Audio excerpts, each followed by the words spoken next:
लाहौर में 2 हफ्तों के दौरान चीनी की फी किलो कीमत 30 रुपए इजाफे से 150 रुपए पर पहुंच गई है। आटा भी 25 रुपए महंगा होकर 170 रुपए किलो फरोख्त हो रहा है। मजीद जान लेते हैं डॉन न्यूज के नुमाइंदे नुमान लियाकत से। नुमान, बताइएगा कीमतें बढ़ने की वजूहात क्या सामने आ रही हैं और शहरी क्या कहते हैं इस हवाले से।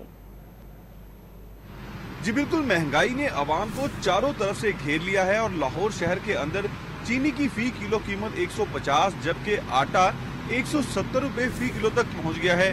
वजूहात क्या है, ये होलसेल डीलर हैं, इनसे बात करते हैं। सर ये बताइएगा वजह क्या है, चीनी और आटा मुसलसल इनकी कीमतें बढ़ रही हैं, कम नहीं हो रही, जबकि अब तो गंदम भी सस्ती है।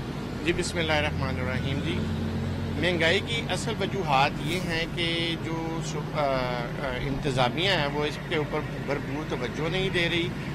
बड़ी ईद से 2-4 दिन पहले यही चीनी आपको 117 से 18 रुपये पर केजी होलसेल मिल रही थी और आज के दिन में इसका रेट है 137 से 38 रुपये पर केजी होलसेल है। इसी तरह अगर आप आटे की सूरत हाल देख लें तो आटा ईद से पहले आपको 120 से 22 रुपये पर केजी होलसेल में मिल जाता था, जो आज की डेट में 140 रुपये पर केजी है।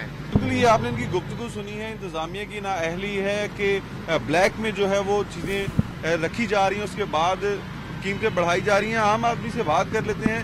सर, आम आदमी को कितना फ़र्क पड़ा है? भाई आम आदमी ना कारोबार कर सकता है ना कोई शहर जाके खा सकता है। इस बात है कि कारोबार को करांगे तो कोई चीज़ खावांगे ना। ये शहरी की गुफ्तगू भी आपने सुनी है। इसी जान दुकानदारों का ये मौक़िफ़ है कि ये इंतजामिया की नाअहली है जिसकी वजह से जो कीमतें हैं वो बढ़ रही हैं, क्योंकि मालिकान जो है, मिल्क मालिकान हो या फिर होलसेल डीलर्स हो, वो जो स्टॉक है उसको ब्लैक कर देते हैं, जिसकी वजह से मार्केट में कीमतें बढ़ जाती हैं। जी।